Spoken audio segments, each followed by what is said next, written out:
dia amin'ny fifaliana lehibe indray a lasina babalany mihaona amintsika amin'izao fotoanan'io izao a dia faly indray ny tenako mihaona aminareo eto androany anatin'izao fandarantsika vavaka fiambenana zay raha anao amin'ny fandarana andramoka izao a dia ny akiradio a ny mpikambana anatin'ny vavaka fiambenana dia ny groupe Gemaresy zay miaraka aminay foana manatotosa amin'izao fandarana izao dia ny fiadanana tompony eo amintsika tsirairay avy dia faly be amin'ny miarabanao raha androany nao vao niaraka aminay eto a dia teteny aminao hoe maharetatra amin'ny farany a ivavaka ny ataontsika eto ifampahery amin'ny alalan'ny tenin'Andriamanitra dia adin'ilay sasany io angamba ny rahantsika eto a na latsaka kely na mihoatra kely a arakarak'izay fitarihan'ny fanahy masina eto fa dia matoka fa tsy kisendrasena na tongavanao teto fa misy raha ilan'ny tompo anao ka dia maharetatra amin'ny farany dia tonga soa faly zay mandray anao raha Jonatana niditra voalohany teto androany a dia tahian'Andriamanitra ianao raha Jonatana dia fahasoavan'Andriamanitra tena naraka anao amin'izay rehetra alehanao ary dia ho voalazany tena Andriamanitra mihitsy hoe mitete menaka ny diany a tena hitete menaka anie ny dianao raha Jonatana naraka anao ny manodidina anao a dia avy amin'ny alalanao ny tahinan'ireo olona manodidina anao rehetra tahiny tompo a raha Jonatana ianao niditra voalohany manarakaraka azy raha Tozy tahiny Jesosy a Fity Mami Mama Valtina Marijo Erika Raka Felana Rakoto Yama Razana Monika Itody Raolso Jonatana efa teo Loblitina Sandra Akonina Roli Anisa Mama Valtina Berthe Sava Andoandry Fahombiazana Fitahina Ranavavlina artizana de Madagasikara zay nitarika fotoana tamin'ny atoandro teo a tamin'ny takariva mafinaritra ny fotoana raha Tojo no nitory-teny moa tamin'ity androany ity tao anatin'ny takariva mafinaritra Itody Raolso Majaska Patitsy Kadaka Malala Kodaleoni Rodine Marie Becky Rolandi Nilina Rodriguez Randanina Marie Charline Marijo Fontaine Lalanirina dia ao ihany koa Angelina Suzelle Mampionina Sandola Yama izy koa Tisona Rara Jonatana Berta Verselina tonga soa isika tsirairay avy a dia teteny aminao hoe maharetatra amin'ny farany a iany hiritsika iany vavaksika iany toritentsika iany fameraberanana toriteny matoka fa tsy takany idirina teto a ny voanao eto fa ahery ianao a raha misaraka aminay raha miaraka eto a amin'ity androany ity raha misaraka eto tsika dia tsy takany idirina teto ny voanao eto zay ny faniritsika rehetrarehetra maharetatra amin'ny farany ary a andao ary tsika hitravatra any amin'ny fandarana ka andao a angatahantsika ny anabavitsika iaina avy eto Frantsa izy ny vavaka fanombohana hitondra izao fotoana izao ampiaratan'Andriamanitra tahiny tompo a raha anabavy iaina anao ny fitenena ny tompo pastera dia tahiny Jesosy sika rehetrarehetra miaraka ivavaka tsika ary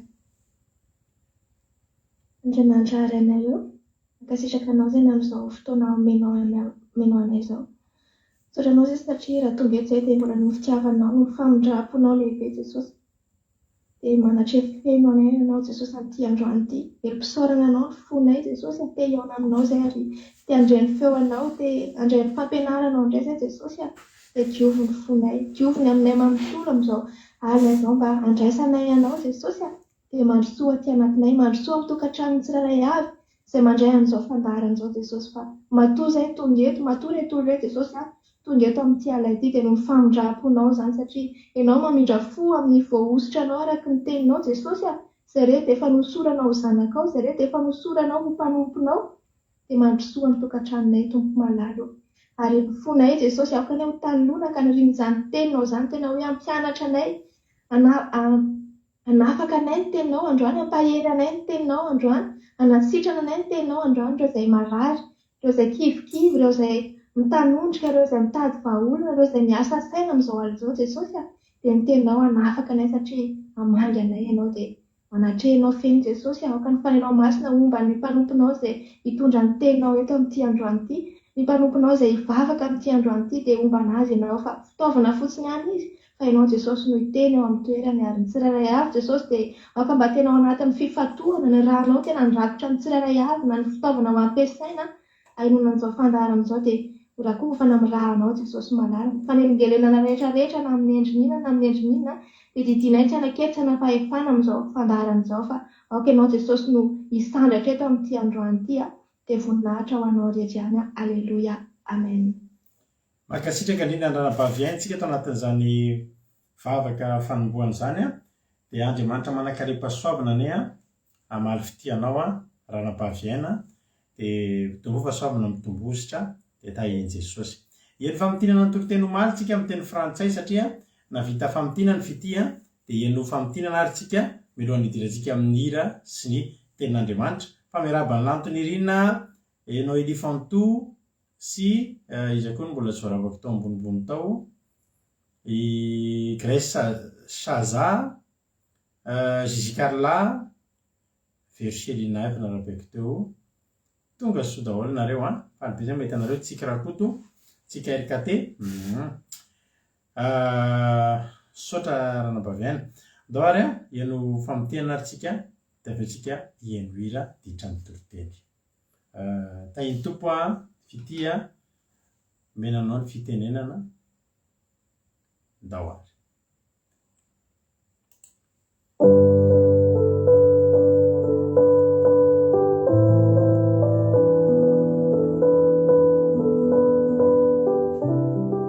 Que la paix de Dieu soit avec vous, frères et sœurs. C'est avec grand plaisir que je vous fais aujourd'hui le résumé en français du sermon du mardi 26 avril 2022 qui nous a été partagé par notre sœur Fabiola. Le verset que nous allons lire se trouve dans Actes chapitre 4 versets 1 à 4. Actes chapitre 4 versets 1 à 4. Voici les écritures en italique. Au nom de Jésus. Pierre et Jean arrêtés et traduits devant le Sanhédrin. Amen. Le Sanhédrin, c'est le plus grand jugement des Juifs. Donc ce jugement, ce tribunal, on va dire, il est composé de 70 membres. Et ces 70 membres, ce sont les plus grands des sacrificateurs juifs. Donc le Sanhédrin, il a beaucoup de pouvoir et donc il peut faire ce qu'il veut et il obtient toujours le dernier mot. Donc on va lire le verset 1 à 4, au nom de Jésus. Tandis que Pierre et Jean parlaient au peuple, survinrent les sacrificateurs, le commandant du peuple et les Sadducéens, mécontents de ce qu'ils enseignaient le peuple et annonçaient en la personne de Jésus la résurrection des morts. Ils mirent les mains sur eux et ils les jetèrent en prison jusqu'au lendemain, car c'était déjà le soir. Cependant, beaucoup de ceux qui avaient entendu la parole crurent et le nombre des hommes s'éleva à environ 5000. Amen. Donc ici les apôtres, donc Pierre et Jean, ils ont prêché la parole de Dieu, ils ont parlé de la résurrection de Jésus, et les Sadducéens, les sacrificateurs et le commandant du peuple, ils se sont mis en colère, ils étaient mécontents, et donc à cause de ça, ils ont mis les apôtres en prison. Alors que là, les Sadducéens et les sacrificateurs et le commandant du peuple, ils ne devraient pas être mécontents parce que les apôtres, ils n'ont rien fait de mal. Bien au contraire, ils ont guéri des malades, par exemple dans Actes chapitre 3. Dans Actes chapitre 3, par exemple, il y avait un homme boiteux de naissance et donc les gens ne le laissaient pas entrer dans le temple qui s'appelle la Belle. Mais on le laisse à la porte et c'est là qu'il va demander l'aumône, etc. Mais au verset 4 à 8, on lit au nom de Jésus, Pierre, de même que Jean, fixa les yeux sur lui et dit, « Regarde-nous ». Et il les regardait attentivement, s'attendant à recevoir d'eux quelque chose. Alors Pierre lui dit, « Je n'ai ni argent ni or, mais ce que j'ai, je te le donne. Au nom de Jésus-Christ de Nazareth, lève-toi et marche. » Et le prenant par la main droite, il le fit lever. Au même instant, ses pieds et ses chevilles devinrent fermes. D'un saut, il fut debout et il se mit à marcher. Il entra avec eux dans le temple, marchant, sautant et louant Dieu. Amen. Alléluia. Donc déjà, là, au verset 4, Pierre et Jean, ils ont dit à cet homme, regarde-nous. Regarde-nous, ça veut aussi dire, fais comme nous. Ça veut aussi dire, est-ce que tu crois en le Jésus qu'on prêche? Donc après, Pierre lui a dit, au nom de Jésus-Christ de Nazareth, lève-toi et marche. Alléluia. Et donc après, ses pieds et ses chevilles, ils sont devenus fermes, alors que depuis sa naissance, ses pieds et ses chevilles étaient extrêmement faibles, ils étaient boiteux. C'est ça la puissance du nom de Jésus. Donc toi, n'aie pas peur d'utiliser le nom de Jésus parce que son nom, il est puissant et il est capable de faire des miracles. Alléluia. Sœur Fabiola, elle a fait un témoignage. Un jour, elle s'était brûlée la main avec de l'huile. Et après ça, donc, elle a dit, au nom de Jésus, je ne sens aucune douleur, au nom de Jésus. Et donc, en même temps, elle a caressé sa main et elle a continué à dire, au nom de Jésus, je ne sens aucune douleur. Et donc, il y avait des traces de brûlure, mais Sœur Fabiola, elle n'a rien senti, elle n'a senti aucune douleur. Alléluia. C'est ça la puissance qui vient de Jésus. Et c'est justement à cause des miracles qu'ont fait Pierre et Jean que ces apôtres ont été mis en prison. C'est à cause de leur miracle que les Sadducéens, etc., ils ont été mécontents.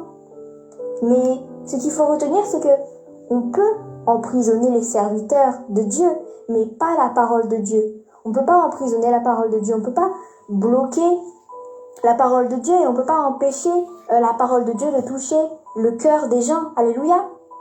Dans Actes chapitre 4, verset 4, on lit au nom de Jésus. Cependant, beaucoup de ceux qui avaient entendu la parole crurent et le nombre des hommes s'éleva à environ 5000. Alléluia.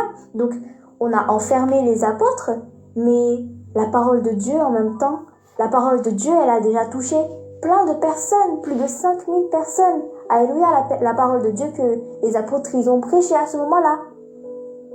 Donc toi aussi, quand tu entends la parole de Dieu, reçois-la et fais régner Dieu dans ton cœur. Alléluia. Puis ensuite, on va lire Actes chapitre 4, versets 5 à 10, au nom de Jésus. Le lendemain, les chefs du peuple, les anciens et les scribes s'assemblèrent à Jérusalem avec Anne, le souverain sacrificateur, Caïphe, Jean, Alexandre et tous ceux qui étaient de la race des principaux sacrificateurs. Ils firent placer au milieu d'eux Pierre et Jean et leur demandèrent « Par quel pouvoir ou au nom de qui avez-vous fait cela ?» Alors Pierre, rempli du Saint-Esprit, leur dit « Chef du peuple et ancien d'Israël, puisque nous sommes interrogés aujourd'hui sur un bienfait accordé à un homme malade, afin que nous disions comment il a été guéri, sachez-le tous, et que tout le peuple d'Israël le sache. C'est par le nom de Jésus-Christ de Nazareth que vous avez crucifié et que Dieu a ressuscité des morts. C'est par lui que cet homme se présente en pleine santé devant vous. Amen. Alléluia. Donc, à ce moment-là, Pierre, il a été rempli du Saint-Esprit et c'est grâce au Saint-Esprit qu'il a osé répondre devant les chefs d'Israël. Et c'est grâce au Saint-Esprit qu'il a osé répondre. Donc, c'est grâce à Jésus que cet homme, il est en pleine santé. C'est grâce à Jésus qu'il a guéri. Donc toi aussi, ose contrer le diable, ose résister à lui, ose résister à tes ennemis grâce au Saint-Esprit. À la Pentecôte, on attend vraiment que le Saint-Esprit vienne en nous. Donc si toi, tu es le genre de personne qui est faible, observe la Pentecôte pour que le Saint-Esprit vienne en toi et qu'il te donne la force et qu'il te donne le courage de résister à tes ennemis. Alléluia.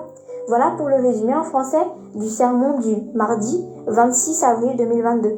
Que Dieu vous garde et que Dieu vous bénisse.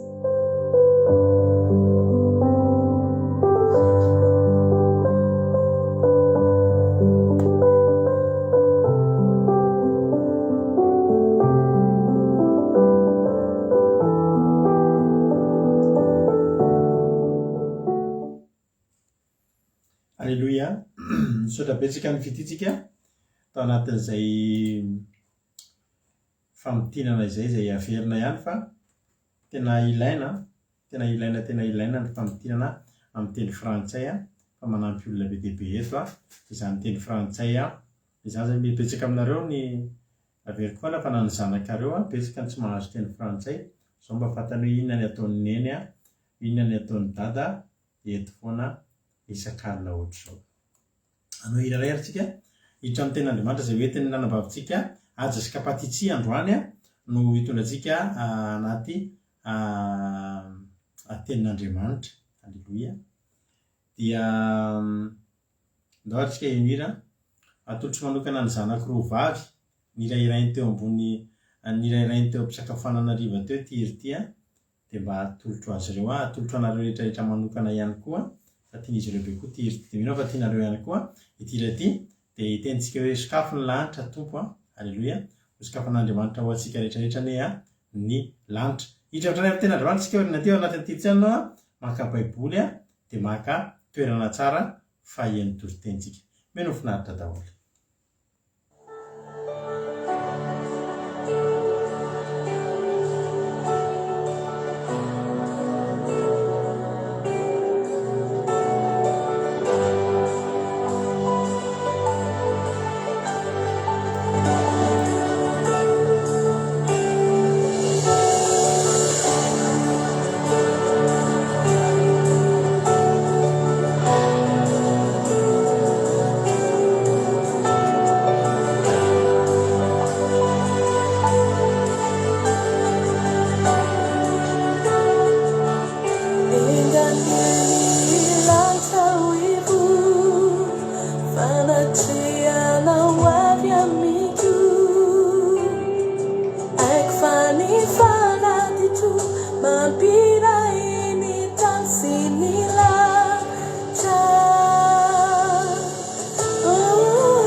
Fini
Alleluia.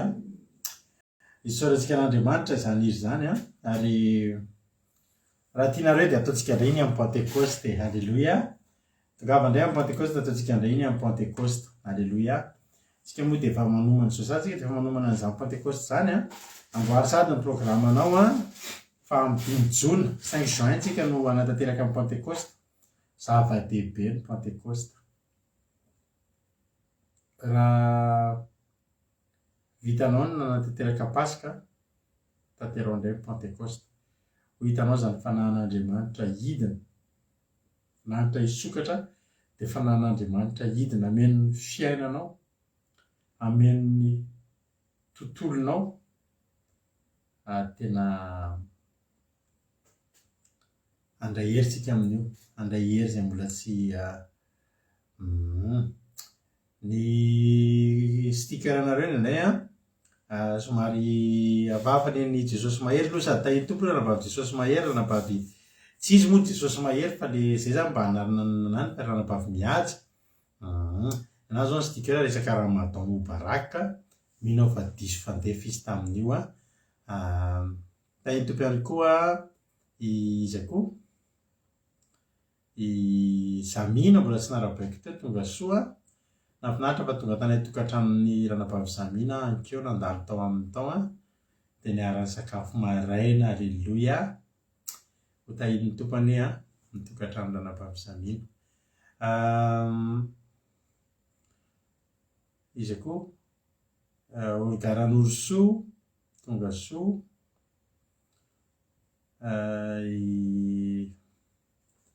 Koa Daniela ihany koa tahiny Jesosy. Alleluia. Tiana Rakoto Arzaka tahiny tompontsika rehetrarehetra. Hiditra avy hatrany amin'ny tenin'Andriamanitra ary tsika. Tenin'Andriamanitra izay hoentin'ny anabavintsika Aja sy Kapatitsy. Alleluia. Izy nitondra antsika anatin'ny tenin'Andriamanitra androany dia mino aho fa ampaheranao ny teny izay hoentiny dia andao ary to dia ampandrosoantsika izy. Izy to dia ampandrosoantsika dia avy hatranintsika dia hiditra amin'ny tenin'Andriamanitra. Mankasitraka andranam-pahaviana sy ranay fitikely tsika tao anatin'izay efa fandariny efa natao izay. Andriamanitra maly fitianareo andao ary ranam-pahaviana anao avy hatrany ny fitenenana ndao ary. Rehefa avy averina eto amin'ny famelabelarana. Manona ny fiadanan'ny tompo amintsika rehetra izay mpanaraka tsy tapaka izao fandaharana andramboka izao, bavaka fiangonana izay rahantsika amin'ny pastera mivady Rado Rakotosalamo izao, ny tenako ry havana. Eny ny ten'Andriamanitra entiko amintsika androany hitondrako fampahirizana ao antsika dia ny Salamo 2:1 andininy 1 ka hatramin'ny 7. Ny soramandry dia mivaky toy izao: ny toetry ny olo-marina sy ny mahasambatra azy. Aleloia! Sambatra ny olona izay matahotra ny Jehova sady mankasitraka ny didiny indrindra. Ahery ambonin'ny tany ny zanany, ho tahiana ny taranaky ny marina, fananana sy harena no ao an-tranony, ary ny fahamarinana aharitra mandrakizay. Amen. Izay teny fohy mafonja ary tsisy izay tsy mahafantatra tsika no entiko angalana kely fampahirizana ary indrindra angalantsika tsoakevitra dia ny amin'ny tsiambaratelo na hoe fanalahidy na koa hoe loharanon'ny fiadanana na hoe loharanon'ny fitahiana ahoana no ahafahantsika misehatra na hoe ahafahantsika mba midioka izany fiadanana izany ry havana. Marina ny tenin'Andriamanitra ary tsy miova. Sambatra hozy ny olona izay matahotra ny Jehova. Tsika kristianina indrindra no tena iantefana izany teny izany satria natao antsika ny soratra masina, natao antsika izany ny tenin'Andriamanitra entintsika amin'ny fiainana. Iza tokoa moa tsika ravana tsy mba teo anana fiainana tsy misy olana, tsy misy aretina, tsy misedra fitsapana. Tia anana fiadanana daholo tsika rehetra, mandainga izay milaza fa tsy mba mikatsaka an'izany, kanefa miara-manaiky tsika rehetra fa dia ny ankamaroantsika indrindra fa isika kristianina raha dia tena mifanohitra amin'izany teny fikasana izany ny fiainantsika. Nahoana tokoa moa satria betsaka ny olona amin'izao fotoana izao ny marary, betsaka ny olona manana olana miatrika aretina, betsaka ny olona manana disadisa eo amin'izy mpiray-tam-po, eo amin'ny mpivady, eo amin'ny zanaka sy ray aman-dreny. Misy isan'andro isan'andro ny olana eo amin'ny fiainantsika andavanandro. Ao amin'ny Salamo ravana, amin'ny Salamo 1:20 misy an'izao teny izao: loharanoko rehetra dia ao aminao. Loharano izany dia rano miboboka, izay ny atao hoe loharano. Ao aminao, ao amin'ny Jehova izany. Ka raha tany karakaina, raha tany tsy misy rano dia haitsika tsara fa tsy mahavokatra. Ao amin'ny Romanina 12:1-3 dia hoy Jehova hoe, izao ny voalaza izao: fa izy Jehova no niaviany izao rehetra izao, izy no miazona izao rehetra izao, azy izao rehetra izao, izy no antony, izy anie no miamboninaitra mandrakizay. Arak'izany ry havana, izy ny loharano, izy izany no mahatonga fisian'ny zavatra rehetra, izy no antony zavatra rehetra. Ka raha tianao ny anam-piadanana dia miverena mitodia ary maneke ny fitarihan'ny fanahy masina fa ho amin'ny irery no ahitantsika. Satria ety amin'ity fiainana ity nge tsy misy olona hoe rehefa mandeha eny dia hiadana andeha, fa tsy maintsy manana an'izay fanahy masina izay tsika mitarika antsika, manaiky tsika mitarihan'ny fanahy masina. Problemantsika amin'izao fotoana izao nefa dia rahantsika mahafantatra fa taolo taloha nanana an'ity fiteny ity izay tena nanana fahendrena hoe aza ny loha samangina no jerena fa Andriamanitra ao tampony loha. Amin'izao fotoana izao ry havana, ohatra tena tsotra be any amin'ny fikambanana, ohatra mpiara-miangona, ny mpiray asa atao ohatra ny ao amin'ny chorale na amin'ny déconne, ao ihany ny samy fangalam-badin'olona, mifoka sigara, mbola mpivoakалina daholo ary tsy afenina izany izay zavatra izay amin'ny olona, nefa dia izay no ataon'ny olona ao, fa tsy atahorantsika Andriamanitra. Elao ny zavatra ratsy ry havana, mandehana araka ny fitiavan'Andriamanitra, araka ny didiny. Raha mankasitraka ny didiny tsika dia mandeha amin'ny fitiavana, satria tokoa tsy afaka hitahintsika Jehovah raha ohatra ka tsy mandeha amin'ny didiny. Jerentsika eo amin'ny Deutéronomie 30 9-20 miantso ny lavitra sy ny tany ao anio vavolombelona aminareo, fa efa nataoko teo alohanao ny fiainana sy ny fahafatesana, ny fitahiana sy ny fanozonana, hifidiana amin'ny fiainana mba ho velona ianao sy ny taranakao. Dia ho tian'i Jehovah Andriamanitra ao ianao, ka hiain'ny feony sy fikitra aminy, fa izany ny fiainanao sy ny fahamaroany ny andronao, mba ho nenanao eo amin'ny tany izay nianianan'i Jehovah tamin'i Abraham sy Isaka ary Jakoba razanao omena azy. Arak'izany teny izany ry havana, dia tena manome safidy antsika Andriamanitra, misafidiana hozy izy ny fiainana fa tsy ny fahafatesana, ny fitahiana fa tsy miozona. Raha te hahita an'izany hoe fiadanana tsika, ahery ambonin'ny tany hozy izy ny zanany, ho tahiana ny taranaky ny marina, raha mandeha sy matahotra araka ny fatahorana Jehovah Andriamanitra tsika. Tsy afaka ho tahiana mihitsy tsika raha ohatra ka tsy matahotra azy. Tsy afaka nitahintsika izy raha manao adalantsika. Dia tsotra izany ry havana, ny tsiambaratelon'ny fiadanana dia fitahiana, dia ny tsiambaratelon'ny fiadanana dia tsotra, mandeha amin'ny fatahoran'Andriamanitra tsika. Satria afaka azontsika daholo ny eny rehetra hozy izy, fananana sy arenany ao an-tranony. Izany fananana izany dia materiel, afaka nanana daholo izy izy, ary arena ny ao an-tranony. Ny arena izany re olona dia zavatra misy tombam-bidy, fahasalamanao arena, ianareo mianakavy mifankatia mifanaraka, arena, mifanara-tsaina, zanakao endry, manoro ray aman-dreny, arena izany.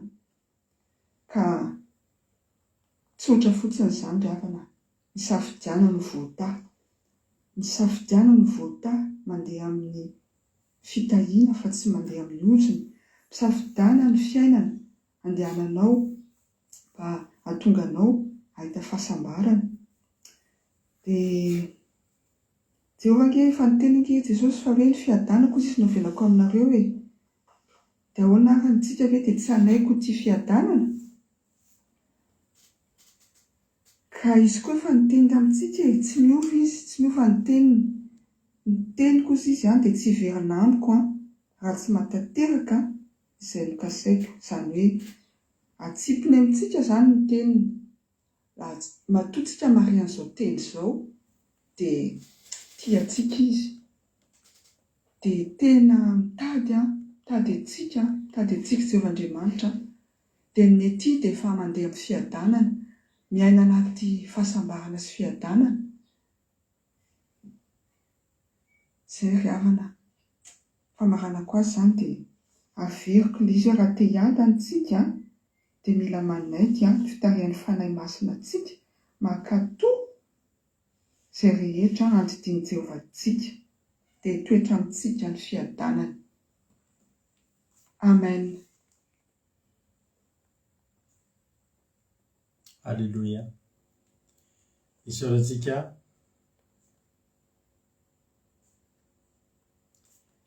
raha navavitsika hihaja sy kapatitsia tao anatin'izany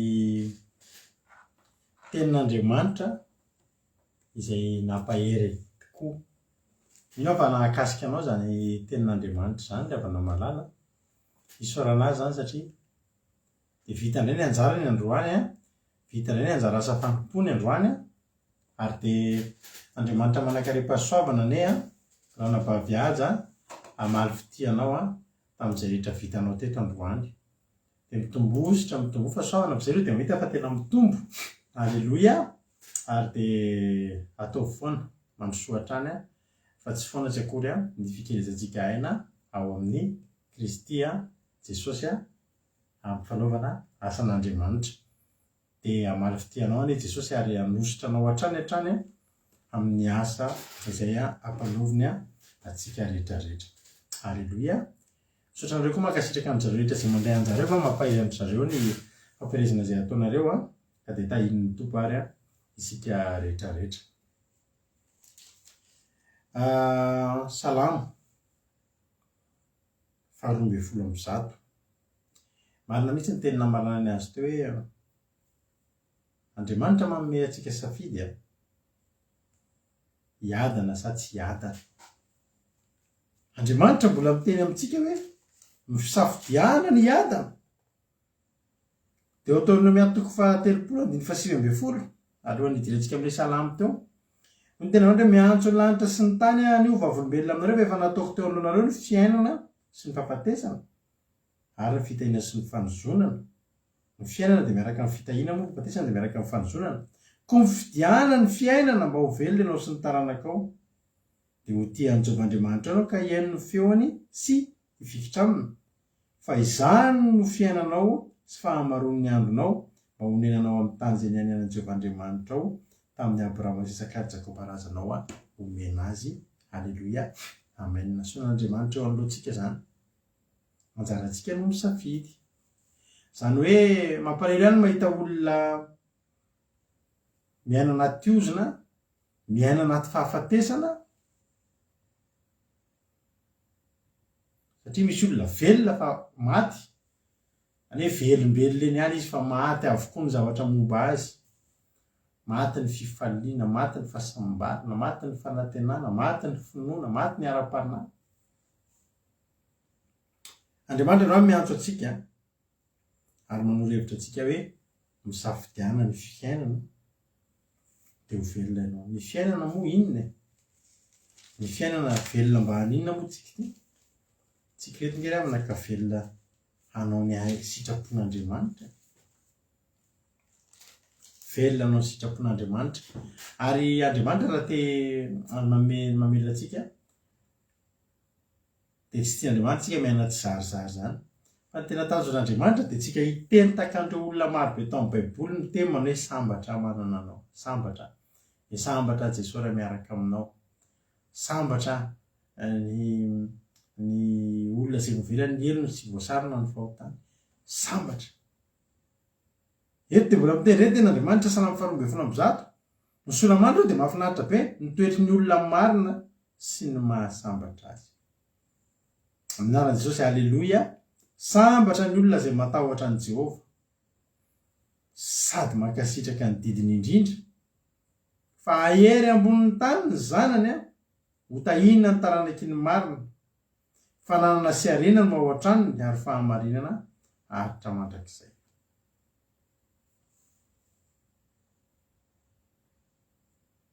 Misy zavatra irina mihoatra amin'izany ve? Amin'ny fotsy miangatra. Misy zavatra irina mihoatra amin'izany ve? Hoe ahery ambonin'ny tany ny zanakao ho tahina ny taranakao. Fananana sy arenany ao an-tranony ary ny fahamarinany aritra mandrakizay. Eto ndio dia tsara manamarika. Raha misy miteny hoe isika reto ve misoratena tao zandiny hoe miteny ny teny marina dia itsika ve dia marina zany. Tsika reto ve zany ny marina. Satria zava-dehibe ny olona antsoin'Andriamanitra hoe marina. Fa voaka avy ao daholo ary mivoaka ho an'ireo daholo ny tsodrano. Ny zavatra tsara tenen'Andriamanitra dia ho an'ireo marina ireo.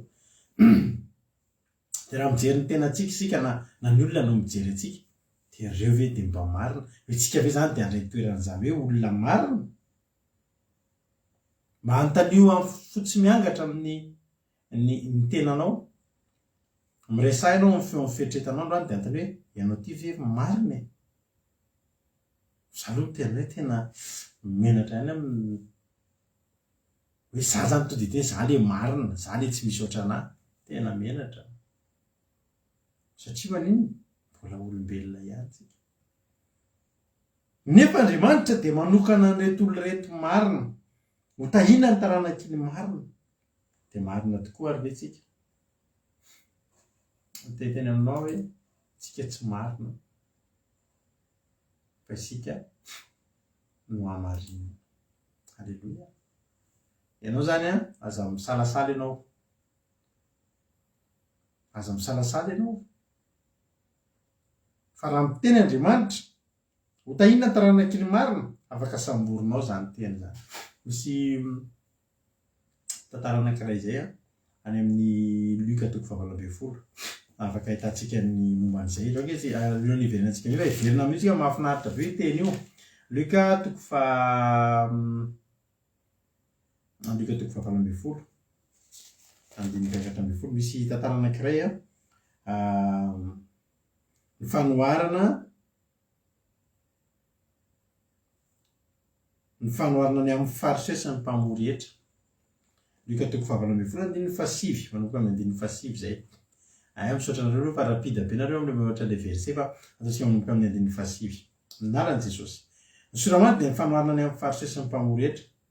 Jesosy nanao ity fanoharana ity tamin'ny sasany izay natoky tena ho marina ka namingavingany hafa. Eto zany misy olona to de izy mihitsy teny hoe za marina.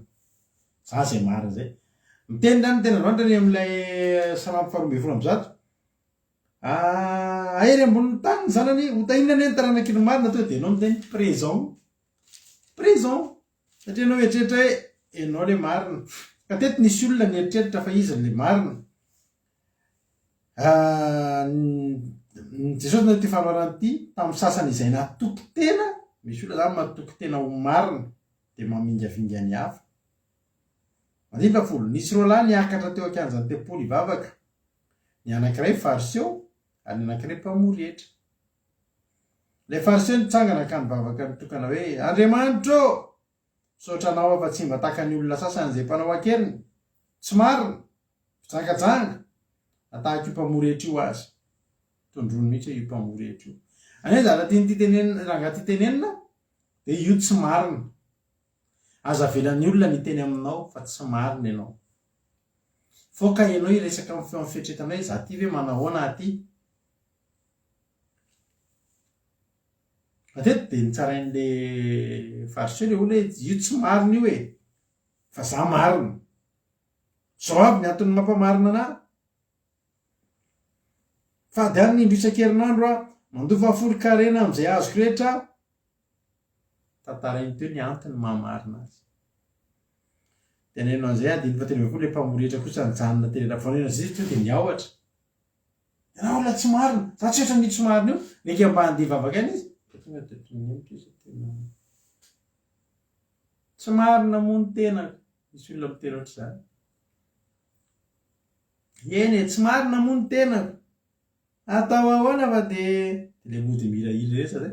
Tsy marina moa ny tenako, ny olona marina dia izy olona tonga dia tondrona moa tsy marina ny tenako, izy marina. Mainty moa ny tenako, ozy le olona. Naty fivorianao. Mainty moa ny tenako. Misy raha ohatr'izay mihitsy hoe mainty misy olona mantsy manava-tena ohatr'izay. Vady indro isan-kerinandro. Le mpamory hetra kosa nijanona tena lavitra teny. Tsy marina moa ny tena. Sady tsy nety ny andrandrany lanitra koa izy za tsy marina nge. Dia nitehitratra nanao hoe Andriamanitra mamindrafo ho amiko mpanota. Tsy marina. Tsy mendrika. Tsisy ilana tsy mendrika anao sy ny sisa sy ny sisa. 10:20 ny teny mahafinaritra be. Lazaiko aminareo zany lehilahy zany nidina tany an-tranony efa no hamarinina noho ny anankiray. Zany hoe le marina zany hoe tsy izy ny nanamarina ny tenany fa no hamarin'Andriamanitra. Za sy ianao io dia no hamarin'Andriamanitra tamin'ny rahan'i Jesosy. Halleloia. Dia androany zany tsika iresaka momba ny marina ka niraisinao ny rahan'i Jesosy dia ny rano jesosy ny nanamarinana anao ary ny tenin'Andriamanitra isan'andro io raisinao am-po io ny hanamarinana anao fa ivenany amin'ilay salamy faharoa ambin'ny folo am'izay ambin'ny folo am'zato am'izay ary tsika dia io ilay tenin'Andriamanitra manao hoe sambatra ny olona izay matahotra an' Jehovah sady mankasitraka ny didiny indrindra. Inge jerentsika ny salamy fahasivy ambin'ny folo am'zato andimy fahiny ambin'ny folo ambadika kely eo. Olay tenin'Andriamanitra salamy fahasivy ambin'ny folo am'zato andimy fahiny ambin'ny folo. Ny didinao no iravoravoako tsy ho aty loko ny teninao. Ny olona rehefa miresaka hoe didin'Andriamanitra dia mivingivona ny olona. Mivingivona, didy. Fa ao amin'ny salamy fahasivy ambin'ny folo am'zato raha maky ianao dia tafaraka ao salamy fahasivy ambin'ny folo am'zato andimy fahiny ambin'ny folo fa tsy faharoa ambin'ny folo am'zato akory. Tafangona amin'ny salamy fahasivy ambin'ny folo am'zato ny olona mankafy ny didin'Andriamanitra ary ny didin'Andriamanitra raha teo tafita ianao dia natao ho ankafizina, tsy natao hajaina ihany, tsy natao hankatoavina ihany fa natao ho ankafizina, ho tiavana, natao ho fiaina. Ny ako izy any amin'ny salamy fahasivy ambin'ny folo am'zato any, ny dia nitandrina ny didinao. Halleloia. Tena lalan'ny vavanao ny mahatsara mihoatra lavitra noho ny volamena sy ny volafotsy sy omby arivo. Zany ny fitiavan'ny olona ny didin'Andriamanitra. Ny didin'Andriamanitra mila tiavana. Manao tsy mila hoe zay taloha misy fotoana mianatra dia misy taranja tena tsy tiana dia zahana ampidirina ato anatin'ny saina fotsiny ilay izy. Fa misy taranja zao mahafinaritra, tsy haiko fihinana ny taranja matière mba tena tianao tany am-pianarana, fa misy matière tena tsy tianao mihitsy fa dia tena forsena fotsiny. Fa misy matière mahafinaritra anao no manao azy. Halleluia. Ny didin'Andriamanitra ry havana raha tianao no sambatra dia aza atao hoe didin'Andriamanitra io, fa atao hoe sakafo io, rivotra iainana io, hozy Jesosy. Ny haniko Jaona toko efatra andininy efatra amby telopolo, ny haniko dia ny manao ny sitrapony izay naniraka ahy. Jesosy manao sitrapon'Andriamanitra, izy tsika ny tsy tia mihinan-kanina. Mino fa tia misakafo daholo tsika ireny na dia tia misakafo tsy hoe tendan-kanina, tsy hoe ilay mieriminana, fa tia misakafo. Halleloia. Samy tia misakafo daholo angamba tsika matoa tsika miasa e. Dia rehefa tonga ny ambony ambin'ny folo dia efa inona ny loaka? Tonga ny hariva dia fisakafo. Mahafinaritra ny misakafo. Voky ianao avy eo izay voky maharaka ny namany ozy ny fiteny malagasy. Ny Jesosy izany manao sitrapon'Andriamanitra izany ohatra ny misakafo. Ny olona ange ry havana mahatonga ny olona tsy mety mitovintsika sy ranabavy ihany fa matematika koa niany tena tsy tiako indrindra tamin'ny amin'ny matière rehetrarehetra izay nataoko teo amin'ny fiainako. Tena tsy tiako, tena tsy niasa teo amin'ny fiainako mihitsy ary hatramin'ny mandraikitiny androany tsy niasa eo amin'ny fiainako ny matematika ohatra ny mety ihany ny fiainako tsisy nampiasaiko an'ilay zavatra nakarary andohana taloha ireny. Miala tsiny aminareo izay tia matematika tahaka ny Ralatody sy Rivo ity. Dia ny olona iray tafita eo amin'ny fiarahana amin'Andriamanitra tahaka an'i Jesosy tafita tamin'ny fiarahana tamin'Andriamanitra dia ny olona tia ny didin'Andriamanitra. Jerenao ny fitiavan'i Davida n'izany didin'Andriamanitra. Jerenao izany hoe ireo olona rehetrarehetra hitanao tsara fiafara sy namina fiainana faritra tao am-baiboly dia olona tia didin'Andriamanitra avokoa. Mba ho azonao an-tsaina tsara ny zavatra tian'ity salamy faharoa ambin'ny folo amby zato teo tenenina dia ndraika efa kitsika salamy fahavalo amby roapolo amby zato mba raiso kely ty ary-mario amin'ny baibolinao mihitsy.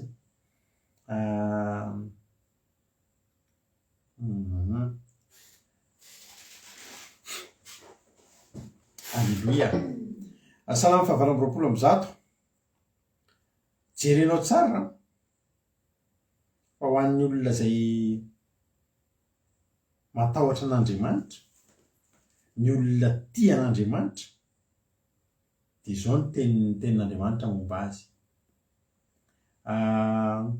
Ny hatsarany tokantrano ny olona matahotra an'Andriamanitra, ny olona matahotra an'Andriamanitra zany dia ilay olona marina, ilay olona tia an'Andriamanitra, satria amin'ny alalan'ny fatahorana an'Andriamanitra ihany koa dia anaovany izay tian'Andriamanitra, dia anajany ny didy, dia akamaminy ny didy.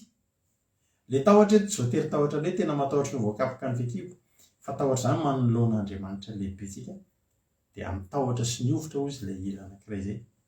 Halleloia.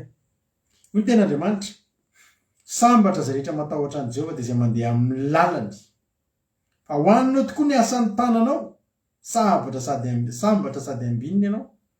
Ny vadinao dia tahaka ny viloboka mahavoakatra ao anatin'ny tranonao, ny zanakao dia tahaka ny zanak'oliva manodidina ny latabatra ao. Halleloia. Indro fa toy izany nitahinana izay lehilahy matahotra an' Jehovah indro fa toy izany nitahina izay lehilahy matahotra an' Jehovah. Hitahanao avy any zinana hoe Jehovah ary ho faly hitan'ny fahasoavan'i Jerosalema anie ianao amin'ny andro rehetra ianao. Eny, ahitany zafinao anie ianao fiadanana anie ho an'ny Israely. Zany ny endriky ny fahasambarana manana an'Andriamanitra. Ahitany zafinao ny olona ao amin'ny ny olona tian'Andriamanitra ary havana dia olona misy ten'Andriamanitra izay piseko anao ty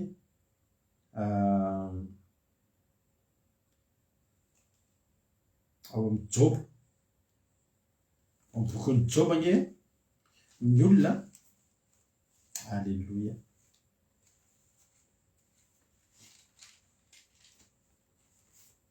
Ao amin'ny Joba toko fa 4:20 misy teny mahafinaritra be ty, fa 4:20 andiny 2:20. Kanefa halavain'Andriamanitra amin'ny heriny ny andron'ny olo-mahery, mitsangana indray ireo na dia efa tsy nanam-pony velona intsony aho, dia ataony mandry fahizay sy tsara toana izy sady tsy njorony mandrakariva ny lalina.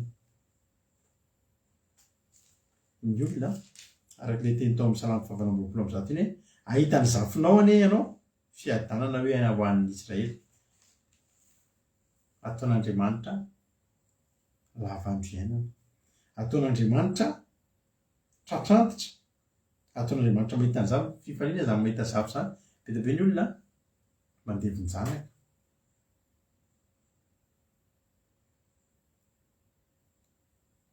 Ny tsodranin'Andriamanitra amintsika dia hitany zafitsika.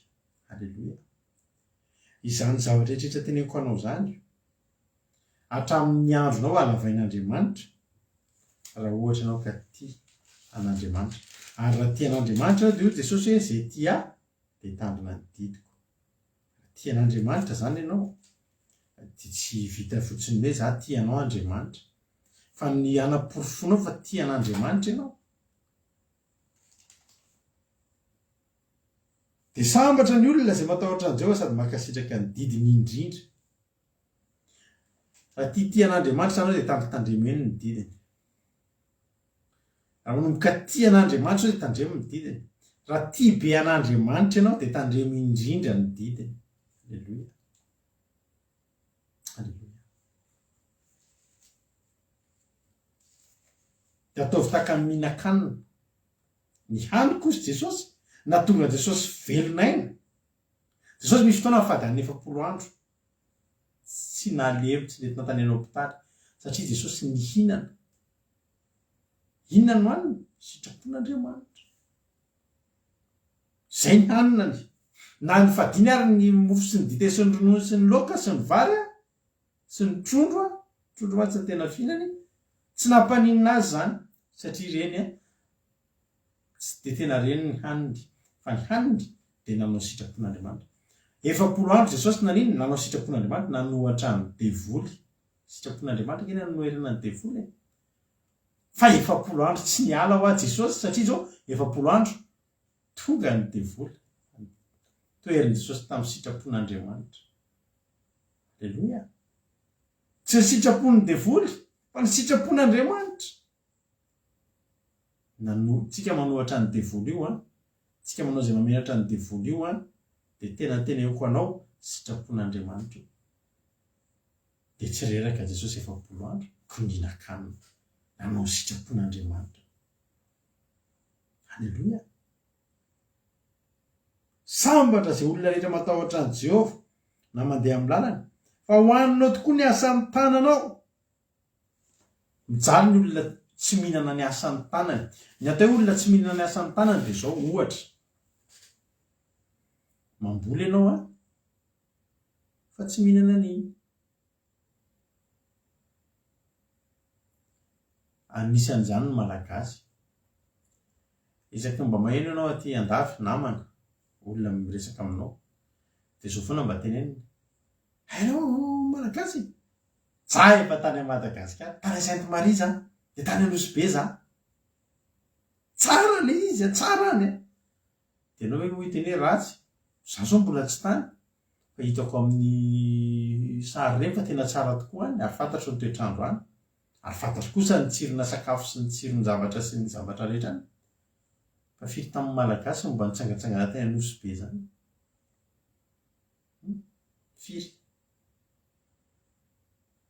Manana safira anisan'ny tsara indrindra ny malagasy fa firy amin'ny malagasy mba misy safira ny peratra na ny manana safira. Ny vanille de Madagascar aty andafy tena hoe hafa mihitsy hoe ty vanille de Madagascar. Fa tsika malagasy tsy afaka mividy an'izany koa reny amintsika. Ahondrany mpanamboly. Ny atao hoe hoaninao tokoa ny asan'ny tananao, sambatra sady ambininy ianao, dia ny olona mihinana ny asan'ny tanany. Miasa ianao dia azonao ny karamanao dia hoaninao ny karamanao. Fa tsy hoanin'ny dokotera, hoanin'ny impôt, hoanin'ny patron. Misy mila entina mbavaka zany nareo misy aminareo miasa dia tsy meny patron nareo ny karamanareo. Teto zao anisan'ny olona nisy ohatr'izany Rana Bavberta ireny. Taloha sahirana tamin'ny zavatra ohatr'izany. Eto amintsika eto misy olona taloha very vola, miasa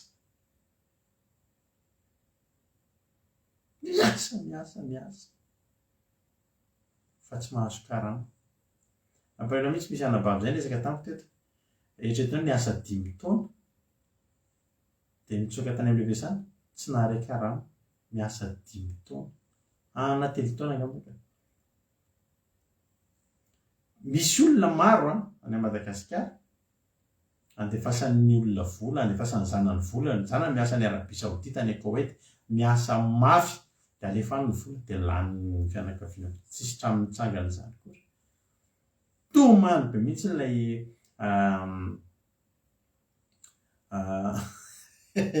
Nosy be angarangarana. Io kosa efa nandehanako le plage Nosy be angarangarana ohatrany tsy dia madio fandehananay le Nosy be ka izy vidy ovy maraina taloha efa manao chips. Dia tiako lazaina hoe betsaka ny olona tena tanaty fijaliana. Fa ny zavatra mahafinaritra ny ankizy eto amintsika eto vao nanomboka niditra tamin'ny fitandremana didin'Andriamanitra dia tsy mba tratran'izay intsony. Misy anabavy eto amintsika eto nitomany very vola be, niasa 5 taona. Ny vola rehefa any Madagasikara lany ny fianakaviana fotsiny, lany ny havana fotsiny. Inona ny zavatra nataony? Nanomboka niaraka teto isika, nanomboka nitandrina didin'Andriamanitra. Ry havako. Tonga dia novain'Andriamanitra. N'Andriamanitra hoe sambatra lenao mijaly teo. Hoaninao tokoa ny asan'ny tananao. Sambatra sady ambininy ianao. Be ny olona miasa fa iny karama iny tsy izy koa no manapaka an'iny. Fa ny fiainana. Vao tonga ilay karama dia efa ampisintoman'ny EDF sy ny gaz sy ny carburant sy ny eto zany tsisy resaka mihitsy hoe mikarama be ty na mikarama kely fa na kely na be ny karamanao hoaninao fotsiny ny asan'ny tananao e. Alleloia. Raha mba hainao ny amin'izany hoe olona miasa aty andafy matetika tratra nyty katy miasa mafy mihitsy nareo mivady fa tonga ny le 10 na le 15 tsy manam-bola tsony nareo na niariary. De tadidio fa tsy mbola hoaninareo ny asan'ny tananareo na vao tonga le karama de lasana zavatra tonga de tsisy anaovanao mba fiainana zany, tsy mba hoe hoaninao tsapany tanana mihitsy ty hoaniko ty vidanako akanjo ty ohatr' zao fa tonga le izy de fahavitsiny mahita le izy tonga ao amin'ny banky misoratra maitsomaitso na mangamanga ao le hoe tonga ny vola fa moins daholo amin'izay ny ao aorianan'iny mangasy azy fotsiny hoe tsy nakana ny ohatrinona tamin'le izy. Tena ozona ireny ary za miteny anareo mila entina mbavaka ny fiainanareo fa na entina mbavaka aza ny fiainanareo nefa nareo tsy tandrina ny didin'Andriamanitra de tsy tanteraka aminareo zany sambatra zay rehetra matahotra an' Jehova. Ny fatahoranao an' Jehova dia aporofoy amin'ny fanaovanao ny sitrapony. Alleloia. Ataovy mihitsy zany manomboka androany fa hainao ny tena zany Salamo 119 zany hoe ny manao ny didinao no iravoravo. Alleloia. Ianao nge manatsafidy le Deutéronome miavakitsika teo eo anoloanao rehetra akatoy ianao sa tsy akatoy. Ny olona nge tsy nareo nge velona foana e. Nareo tsy akatoy didin'Andriamanitra any ary velona. Tsy hoe tsy akatoy didin'Andriamanitra de maty. Velona ihany. Fa tadidio nefa ny fiainantsika ao ambadika ao de fantatrareo tsara fa tsisy olona tsy tian'Andriamanitra fa hiara-iaina amin'ny mandrakizay zany. Nefa ny fitiavan'Andriamanitra dia ny fitandremana ny didiny. Azo atao ambanin-javatra zay. Tianao hoe mba ho tahaka izany ny tokantranonao, ny vadinao tahaka ny voaloboka mahavokatra. Mahafinaritra ke zany.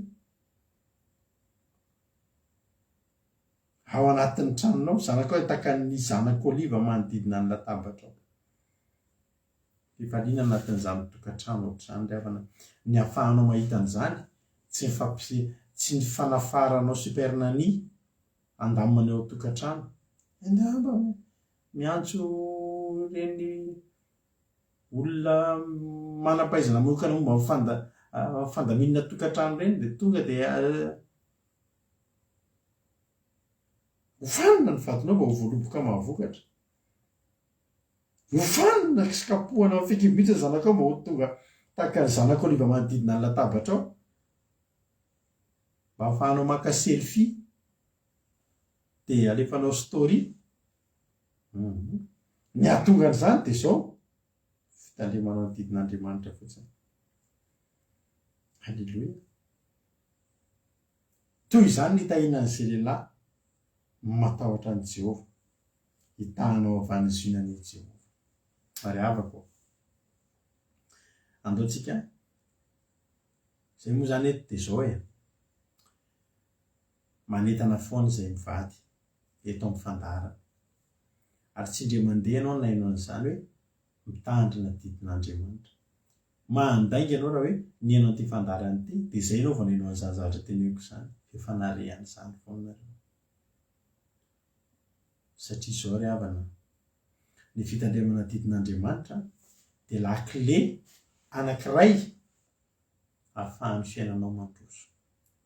Na iogaoga, na hanao inona ianao na hanao inona fihetsiketsehana rehetrarehetra eo, na hiantso mpanompon'Andriamanitra firy ianao, na hanaraka laivina pastera firy ianao, na hamonjy seminera sy fampisehoana ara-pilazantsara firy ianao, fa tsy hitandrina didin'Andriamanitra ianao dia zava-pony zany rehetrarehetra. Tsy miara-mandeha amin'ny fahombiazana sy ny fitahian'Andriamanitra ianao zany ary tsy ahasambatra anao ny fivavahana. Tsy ahasambatra anao ny fivavahana. Fa za tena miteny anao. araka ny tendranabavy aza teo hoe te hisitraka an'izany fahasambarana zany be anao, tianao hoe mba ahery ambonin'ny tany ny zanakao, tianao hoe mba ho tahinina ny taranakao, fananana sairena no ao an-tranony, ary ny fahamarina ny aharitra mandrak'izay. Halleloia, tsy aly eo aminao ny fahamarina. Halleloia. Rehefa tonga eo aminao zay anaran'izay hoe marina ianao, ndraisinao fa no hamarinina ianao, de tadidio betsaka ny zavatra voalaza momba zany marina zany eo amin'ny baiboly. Ny ten'Andriamanitra ohatra hoe ny any amin'ny obolana toko fahaefatra any, ny ten'Andriamanitra ny obolana toko fahaefatra andininy valo ambin'ny folo any manao hoe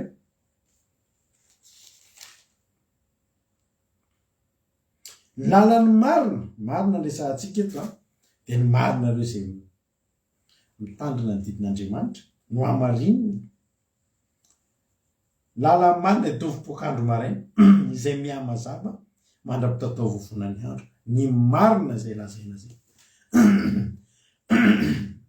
Zafady toko. Ny marina ny voalaza anatin'izany. Malozo koa Davida, mba tanora ihany fa antitra ankehitriny, fa tsy mbola hitako izay marina ka nafon'Andriamanitra na ny zanany nangatakatany. Mbola tsy hitako izay Davida izay marina ka nafon'Andriamanitra zany ianao io amin'ny alalan'ny fitandremanao didin'Andriamanitra tsy hafoizan'Andriamanitra anao zany, tsy hamelanao zany Andriamanitra fa ho tsarovan'Andriamanitra. Halleloia, amen. Ho tsarovan'Andriamanitra ny fitiavanao azy, dia ny fitiavanao azy dia tsotra ny mitandremanao ny didiny. Ry havako malalako, ndao mba ho ataontsika sakafo zany mitandrina didin'Andriamanitra zany, ndao mba tena ho ataontsika hoe sakafo zany mitandrina didin'Andriamanitra zany isan'andro, sakafo maraina, atoandro, hariva, vao tsy misakafotsika dia noana dia malemy. Ny ahafahanao tsy alemy sy tsy noana dia ny fitandremanao didin'Andriamanitra ahery hatramin'ny zanakao. Tanao zany zanakao tena omby amin'izay rehetra tao. Halleloia. Mbola herin'ny hoenao io ny taranakao raha ianao no manomboka amin'izany hoe misokatra, manokatra an'izany lalana zany hoe za hitandrina ny didin'ny Andriamanitra. Halleloia. Fa io mila tianina, tsy mavesatra io. Ny ten'Andriamanitra ilay vakindrana bavintsika teo hoe Salamo 127:7, hoy izay mila sy mandihy, ny loharanoko rehetra dia ao aminao. Ny loharanoko rehetra, ny zavatra mahavelona, ny zavatra mampandroso ahy, ny mampijoro ahy, ny mampizao ahy dia ao aminao daholo Andriamanitra. Ary amin'ny alalan'ny fitandremako ny didinao dia pitiavako anao, dia atonga anao ihany koa aneo fitiavana anahy dia hanokatra ny zavatra rehetra, dia andraraka ny ampitondraka ny renirano ny zavatra rehetra ilaiko amin'ny fiainako. Hoy Davida hoe Jehovah mpiandray tsy hanan-java-mahory ahy. Halleloia. Raha tandreminao ny didin'Andriamanitra dia za tena teteny aminao,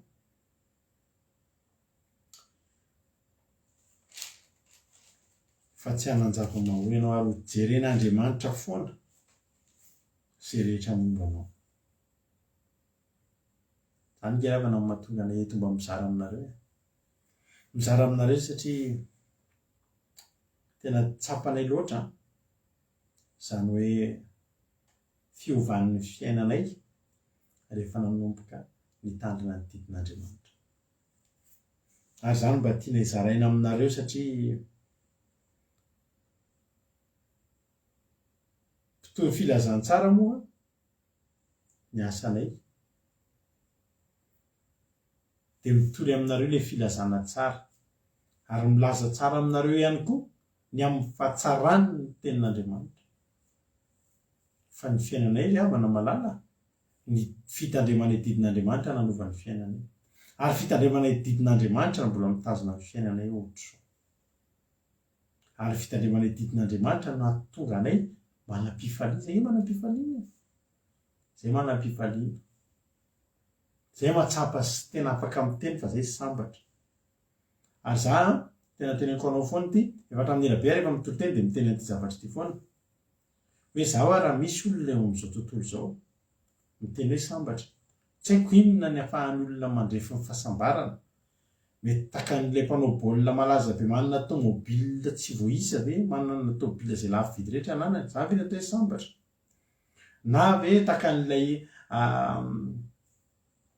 lehilahy arabo anankiray lay manan-karena be mividy roplanina izy adiny ray dia voavidy ny roplanina zay ve ny lazalazany hoe sambatra takan'le mpanakanto reo mpanakanto zay manana olona nalinaliny ty be azy sa olona anankiray voasoratra ao anatin'ny bokin'ny Guinness hoe izy manan-karena tafiditra anatin'ny folo manan-karena indrindra zany ve natao hoe mahasambatra sa raha misy ny fifananana fandrefesana fahasambarana sa manolo tena hiakatra eo ambonin'izany fandrefesana zany miaraka amin'ireny olona ireny dia aloha mba refesina izy zany tena manana an'izany hoe fahasambarana io fandrefesana tsy mandainga io hoe tena miakatra io zany dia tena lanjaina hoe ny fahasambaranao tsy haiko zay refo mahalaza an'izany fa za sa miakatra eo miaraka amin'ireny olona ireny avana sa ho miakatra eo aloha mba refesina fa za hitanao io tena sambatra ary tena tsapako hoe ny fiainako dia miaina eo ambony didin'Andriamanitra mandeha eo ambony didin'Andriamanitra halleloia mahatonga anahy tsy miletika mandeha eo ambony ranomasina dia satria za miaina ao anatin'ny didin'Andriamanitra ary za teteny aminao ity fiainantsika ity fiainana mampatahotra ampatahotra ny zavatra iseho tsy ho ela meko anao daholo ny zavatra mety iseho tsy ho ela tsy haiko nareo efa nahita menaka ve aloha nareo efa mba mahita menaka vidiana daholo amin'izay tamin'ilay tsisy menaka teo aty amin'izay aloha mbola tsisy hatramin'izao zay manana halleloia fa nga menaka ihany ho avy ny fotoana hitareo zany tsisy ny siramamy ho tsisy ny lafarinina ho tsisy ny legioma ifampitediavana ny sakafo ny paty sy ny sisa mba manangona ihany an'ireny sakafo anaty boîte de conserve reny le tsy mora simba reny manangona zay aloha manana be dia be menena reo efa krizy halleloia fa ho avy ny krizy na krizy sakafo tsisy tsony ny ronono fa izao ho mafy fiainana io azonao amboarina zao nefa io zao ianao dia afaka mamboatra manomana ny amin'izany ho avinao zany manombo mitandrina didin'Andriamanitra tena zay ny lakile omeko anao androany ho mafy be ny fiainana io ho lafo be ny fiainana hiakatra be daholo ny vidin-javatra aty andafy na any Madagasikara moa zany efa tsy any Madagasikara efa be dia be efa miakatra be efa ela dia isy krizy mbola ngeza noho ny tamin'izany krizy tamin'ny 1929 zany nianarantsika tamin'ny histoire taloha zany ary amin'io teneniko anao fa tena betsaka ny olona tena hidradradrara ary hitady fahafatesana ho tenin'Andriamanitra fa tsy ahita na fanafody amin'ny tena ary amin'io tsy hita fa za mbola sahako ny teny anao ny fahasambarako tsy mipetraka eo ambonin'izany ny fahasambarako dia Jesosy ary fantatro fa Jesosy eo foana mandrakizay efa nomena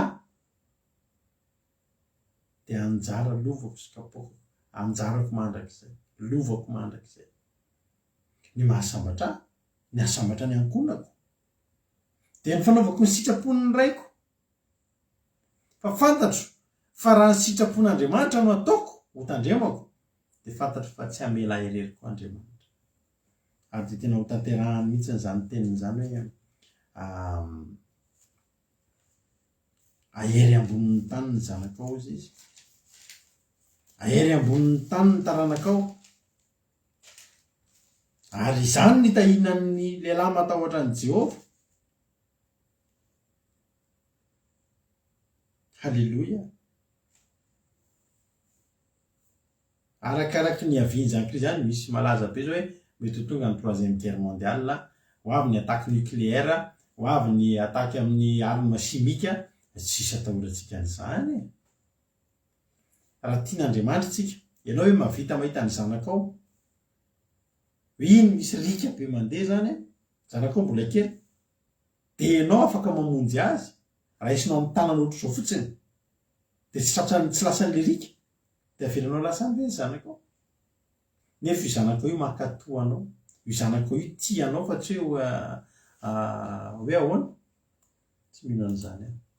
Raha tianao no tafita, raha tianao no sambatra, sosikevitra nomeko anao ary fitiavako anao ty fidio androany. Deutéronome 7:30 ovakiny teo zany. Miantso ny lanitra sy ny tany any io vavolombelona aminareo efa nataoko teo anoloanao ny fiainana sy ny fahafatesana. Ny fiainana eo anoloanao androany dia zany tenin'Andriamanitra izany. Ny fahafatesana dia ny tsy fankatoavanao an'izany. Eo anoloanao androany, akatovy ianao, hihinana ve ianao, sa handay ianao. Hoy ny tenin'Andriamanitra, mifidiana ny fiainana mba ho velona ianao. Za koa androany miteny anao, mifidiana ny fiainana. Ny fiainana dia ny tenin'Andriamanitra. Halleloia. Ny didin'Andriamanitra. Be dia be ny olona mieritreritra hoe amin'ny alalan'ny fandehanana sy ny fanaovana asan'Andriamanitra dia hanatafika masina, andeha hanao tsy fantatra halim-bavaka, nefa tsy mitandrina didin'Andriamanitra, dia za tena teteny aminao fa very maina ireny. Mety misy fotoana ianao tena tsy mbola afaka manao an'izany zavatra rehetrarehetra izany, fa atombohy amin'ny zavatra tonga dia azonao atao androany dia nitandrina ny didin'Andriamanitra. Dia izay voalaza zao, izay asian'Andriamanitra tandremana, testamenta taloha, testamenta vaovao, iny atao hoe filazantsara, dia ataontsika hitandrina ny didin'Andriamanitra. Rehefa hoy Andriamanitra ty aza atao, dia aza atao, fa ahasambatra anao zany. Hoy Andriamanitra ty aza atao, dia aza atao, fa hitondra fahasoavana amin'ny fiainanao zany. Hoy Andriamanitra ty kosa mba ataovy, dia ataovy, fa hitondra fiainana eo aminao zany. Te ho ampoka, te ho eniky ny fahasoavan'Andriamanitra ve ianao, ataovy ny sitrapony, tandremo ny didiny, dia ho hitanao fa tsy mandainga aminao ka, za tsy mandainga aminao, fa tena fiainana ny mivavaka, fiainana manompo an'Andriamanitra ary fiainana mahafinaritra, fa tsy fiainana mahasositra akory. Hitahin'ny tompany antsika tsirairay avy, mino fa voarinao ny hafatritsika tamin'ity androany ity, dia mandeha any zany ralasina bavy zany mahereza, ataovy ny sitrapon'Andriamanitra, iaino ny tenin'Andriamanitra, ataovy tahaka an'i Jesosy, ny haniko dia manao ny sitrapony izay naniraka. Ataonao ny sitrapon'Andriamanitra tsika fa tsika tsy matahotra an'iny zany, fa mbola hitoy hanana fiainana mahafinaritra. Ny fiainana dia avy any amin'Andriamanitra fa tsy avy any amin'ny olombelona. Raha avy any amin'ny olombelona ny fiainana, tonga dia esorin'ny Vladimir Poutine eny amintsika daholo ny fifaliana. Esorin'ny filoha Amerikanina eny amintsika sy ny filoha Frantsay daholo ny fifaliana. Fa tsy avy any, fa avy amin'Andriamanitra. Sa mita iny Jesosy ivavakantsika ao aorian'ity iray ity. Mahereza daholo.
Ao aminao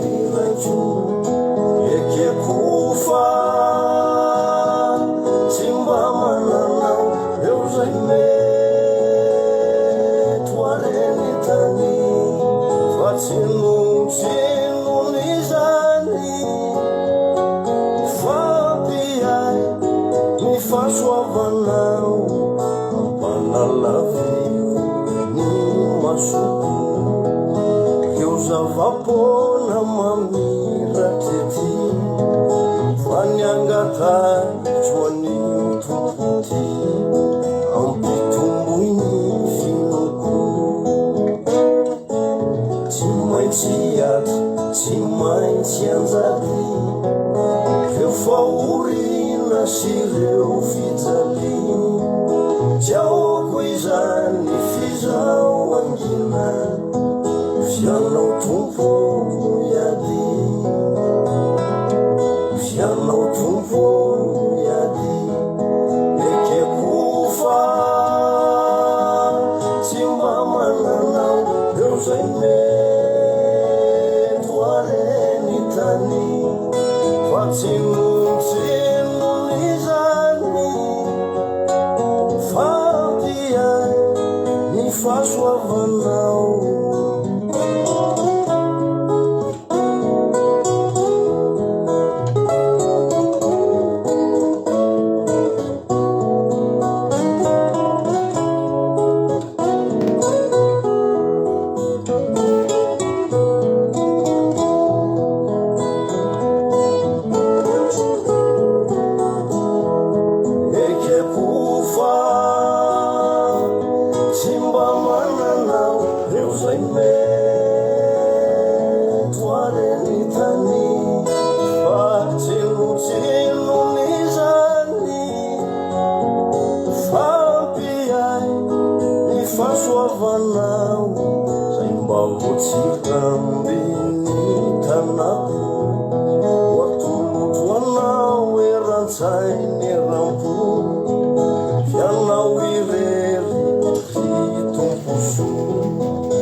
afaka miteny ve ianao androany hoe arak'izany toloteny zany hoe sambatra Jesosy a sambatra manana anao.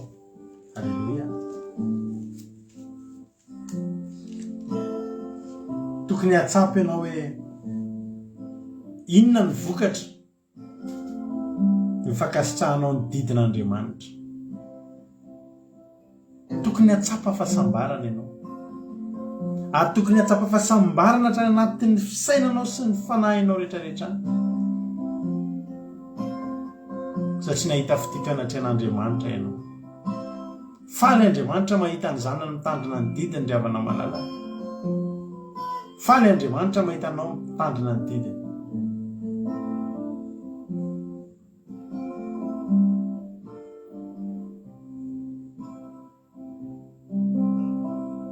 Raha efa nanomboka nitandrina didin'Andriamanitra ianao dia toy izy fa tsara ary tsy ho hanenenanao zany. Tena lazaiko anao fa tsy ho hanenenanao zany, fa tena hoe mahay mitsinjo ny hoavinao ianao. Raha mbola tsy nitandrina didin'Andriamanitra ianao dia fantatrao ny zavatra miandry ianao hoe eo anoloanao ny fiainana sy ny fahafatesana.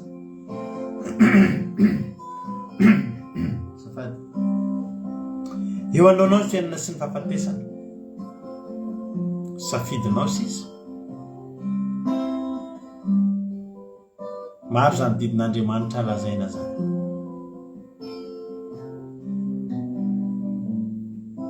Fahatombohy amin'ny tsotra indrindra aloha.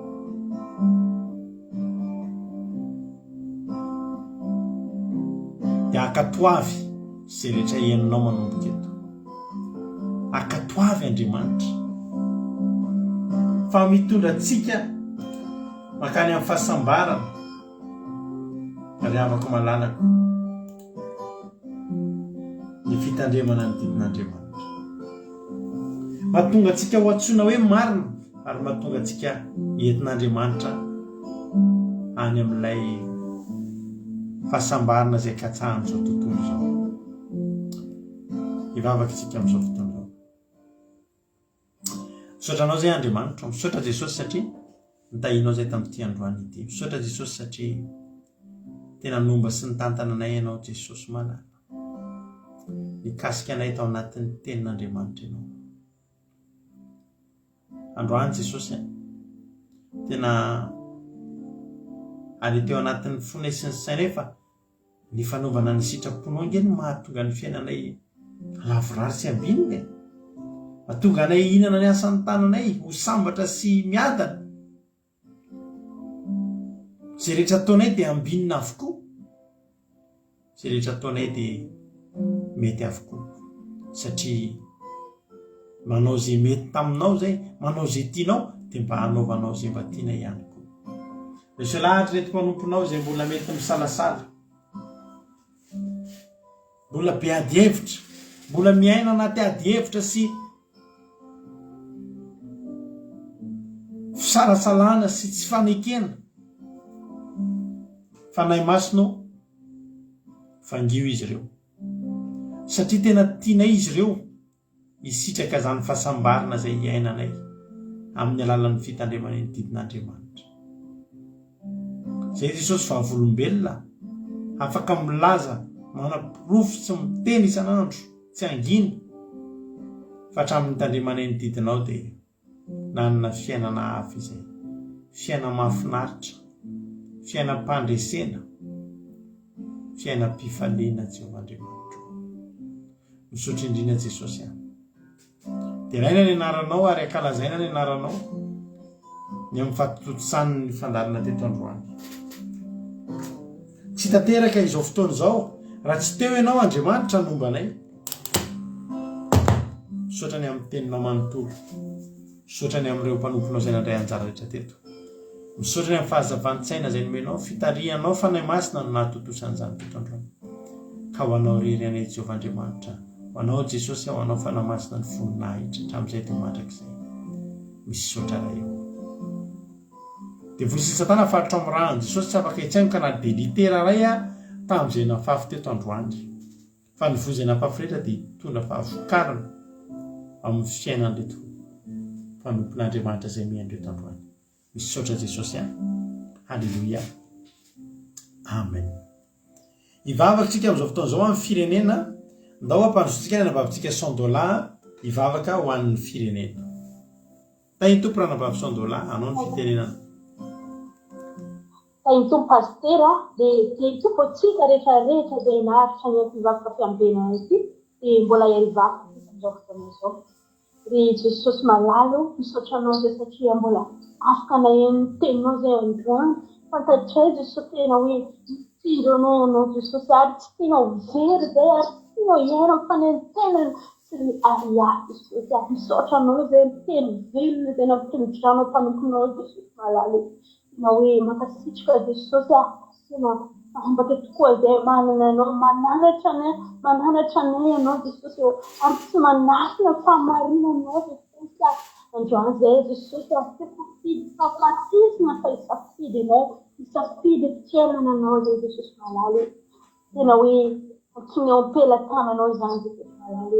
Anao anie tantana ny rehetrarehetra izay mihaino teto Jesosy tena hoe tsy fahazarana foana ny evankelinao izany. Tena andray anao, tena hoe toko sy mpamonjy ary hitombo fitiavananao an'izay rehetrarehetra Jesosy, hitombo fatahorana anao Jesosy na miafina na eny tsy miafina Jesosy malalo. Izay fanamasina fa tena hoe ankatoanao Jesosy satria anao Jesosy tena hoe manao sitrapony raiky no sakafo Jesosy ampianareo nefa izany toeriko izany fa tsy ho sakafo ara-mofo foana ny zavatra tadiavinay isanandro fa hisetraponao milo lalana ny rehetra izay alehanay Jesosy ampianaro izay fanamasina fa fantatray androany fa aminao rery ihany misy fiainana sy fahatambarana Jesosy malala misotranao izay Jesosy raha ho afaka tonga-bato atao amin'ny firenenay Jesosy malala hitanao fa zany tebiteby ny firenenay zany tsy manam-pahatambarana Jesosy variana foana Jesosy malala hoentiko tena teanao Jesosy tsy misy miafina aminao Jesosy firenenay Jesosy tena hoe mangataka ny famidiniko anao Jesosy tena mila heliko firenenay Jesosy ary mangataka ny masonao Jesosy mitindro firenenay Jesosy malala be lehibe izao foana zao tena hoe be mpizaha be fiangonana io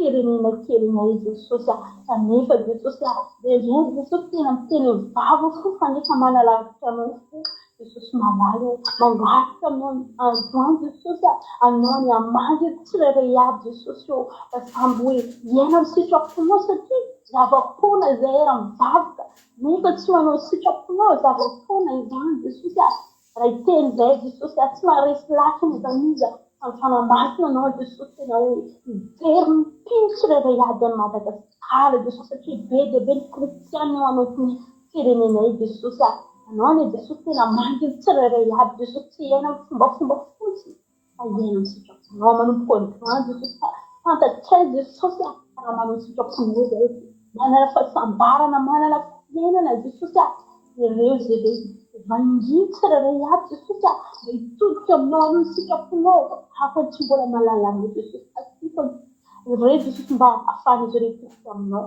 Jesosy malalo tsy misy vahaolana Jesosy malalo afa-tsy anao rery ihany Jesosy anao any angatahana Jesosy tena hijery io firenenay Jesosy malala tsy mbola ny mahavonjy anay na ny olona fahanao Jesosy no tena hoe ilainy firenenay Jesosy malala satria mbola miaina monjina io firenenay Jesosy anao ny angatahana tena napoka izany monjina izany Jesosy ianao tsy adanana fa finaretina io Madagasikara Jesosy ireo mahantra Jesosy ny tsy salama no firenenay Jesosy anao ny mindra fo Jesosy hijery izy ireo Jesosy malala mba hiova io firenenay Jesosy dia antsikompelatananao izany zavatra izany Jesosy malala anao atao Jesosy eo zavatra rehetrarehetra ary rehetra tsara aketo Jesosy maraka fanatrehanao rahatafy Jesosy tena anatrika ny rehetrarehetra amin'ny toerana izay alainay mandeha atory mandeha hiasa Jesosy ilelo mangataka anao ny elo lalana anao Jesosy ary fahanesentena ny didinao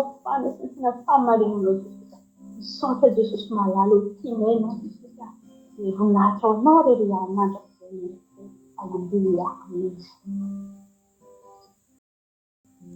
Alleluia misaotra betsaka raha vavy-sandolantsika tanatin'izay vavaka mahafinaritra be matsiro mirehatra tsara vavaka ho an'ny firenena izay dia Andriamanitra manankiram-pahasoavana nera na vavy-sandola maly fitianao dia toy izy foana fa ankasitran'Andriamanitra izany asa n'Andriamanitra ataonao izany dia Jesosy maly fity dia maherezatra ny hatrany misaotra antsika rehetra ihany koa nahatra ny hatrany farany teto raha mbola tsy tonga any amin'ny raolanitra Jesosy raha pitso maraina tsika dia efa eo aneto amin'ny alalan'ny vavaka maraina izay ataony mampina satria fianaran'ny mpianatra indray moa raha pitso isaky ny latsinainy talata alakamisy zoma amin'ny 7 ora dia miaraka aminareo eto mampina mitondra anareo anaty vavaka alleluia dia mahereza hitako ihany nareo hoe maromaro aminareo ihany manaraka an'ilay vavaka maraina iny ary iny fa hitondra hero anareo isaorantsika mampina ny fantaterana an'izany fandarana izany